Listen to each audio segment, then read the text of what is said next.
2022 has seen plenty of ends. The end of Mane, Firmino, Salah at Liverpool, the end of Arsenal's banter era, and the end of Messi and Ronaldo's dominance in the sport, with the Argentinian turning creator at PSG and the Portuguese moving to the Manchester United bench. But it also seems to be the end for 4-4-2's place in football, especially in the hearts of English supporters and pundits. Sky's flagship show, Monday Night Football, has seen discussions of the future of the formation, while Joey Barton, now boss of Bristol Rovers, made headlines in August when he criticised the use of it by Portsmouth coach Danny Cowley, saying 4-4-2 doesn't take you where you need to get to, in my opinion. It's all a far cry from the early 2000s, when the setup's popularity in England saw the national team hamstrung by its inability to fit Gerrard, Lampard and Scholes into their natural positions. And after the retirement of Sir Alex Ferguson, we've seen less and less of this shape on the biggest stage. Atletico Madrid won La Liga with it in 2014, but have since largely moved away. Leicester lifted the Premier League trophy in the traditional formation in 2016, while the two finalists at the Euros that year, France and Portugal, also principally set up that way.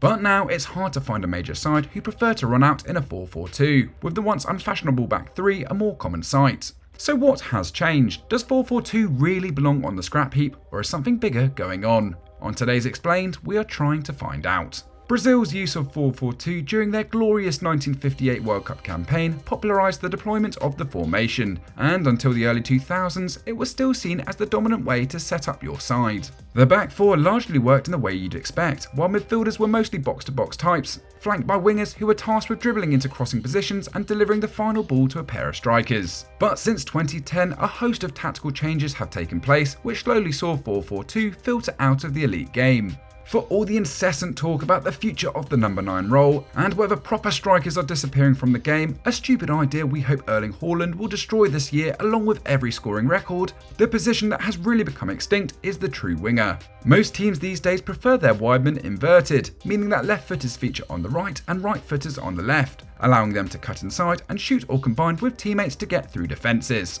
Riyad Mahrez, for example, has played over 200 times for Manchester City, but has only featured on the left once. The Prem's other big sides use Saka, Kulusevski, Antony and Salah on the right, all left footers, while the opposite flank is populated by righties like Martinelli, Grealish, Rashford, Sterling and Son. This is really a natural outcome of a stylistic change. Analytics have shown us that headed chances are worth less than other kinds of shots, and so wingers are now expected to be goal scorers or high value passers rather than crossers. The average Premier League team attempts around 17 crosses a game this season, compared to 21 a decade ago, and that means you're happy for your wide men to be playing crosses with their weaker foot. And you want them higher up the pitch, making runs into the box or around its perimeter. 4-4-2 is an awkward fit for that, and it also leaves the zone directly in front of the penalty area without a natural occupant. And again, while we often hear that number 10s are dying out, it's unusual for a team not to field a dedicated creator who moves into the hole behind the striker, regardless of the position that player is assigned to on FIFA. The upshot is that only 5 Premier League teams have used 4-4-2 at any point this season, and across Europe, even Simeone's Atletico used 4-4-2 in just 12 of their 48 matches as they won La Liga in 2021. While others who prefer that system, like Marcelinho or Sean Dyche, are out of work. So it seems that 4-4-2 is dying out, but there's one important manager who remains committed to the system, and his ideas might give us an insight into a deeper change in the sport. 4-4-2 might be ready to give up the ghost, but there's still one man doing CPR on its husk: Southampton's Ralph Hasenhüttl. The Austrian is the only boss in the Prem who defaults to this model, but as you'd expect from a man moulded in the Bundesliga, it's not out of conservatism. Hasenhüttl evolving it into a 4-2-2-2, which retains elements of the classic concept while adapting to the modern era.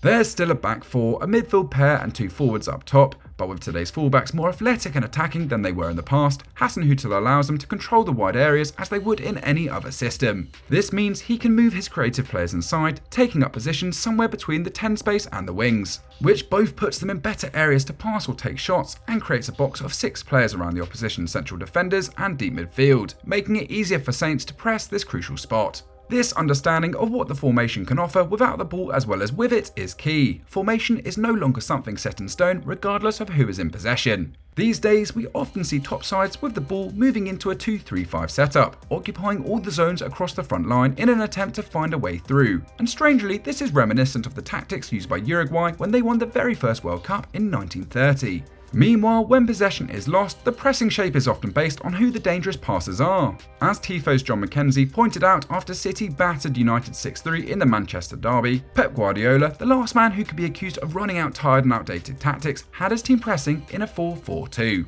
Formation is less important than roles, and actually when you realise that teams are more often organised according to who does what rather than who stands where, you realise that 4-4-2 was rarely as simple as it was made out to be. Arsenal's Invincibles often fielded a 4-4-2, but Omri would drop deep and beat men or create for his teammates, while Bergkamp would be an attacking midfielder in the present day, putting up as many or more assists than goals in 7 of his 11 Premier League campaigns. Wayne Rooney performed a similar function for Alex Ferguson, while Shinji Okazaki didn't carry the creative threat of a number 10 when Leicester won the league, but filled the defensive role of a midfielder, harrying opponents constantly when the Foxes lost possession. There are infinite versions of 4-4-2, and it can be played in a basic or sophisticated way, as demonstrated by Jurgen Klopp, who has experimented with a formation flexing between the traditional look and a 4-2-4 when Liverpool are on the front foot. Much like the back 3 or 2-3-5, when 4-4-2 is finally counted out, it will once again become a way to surprise and unsettle opponents expecting something entirely different, and will be made new by future generations of tacticians.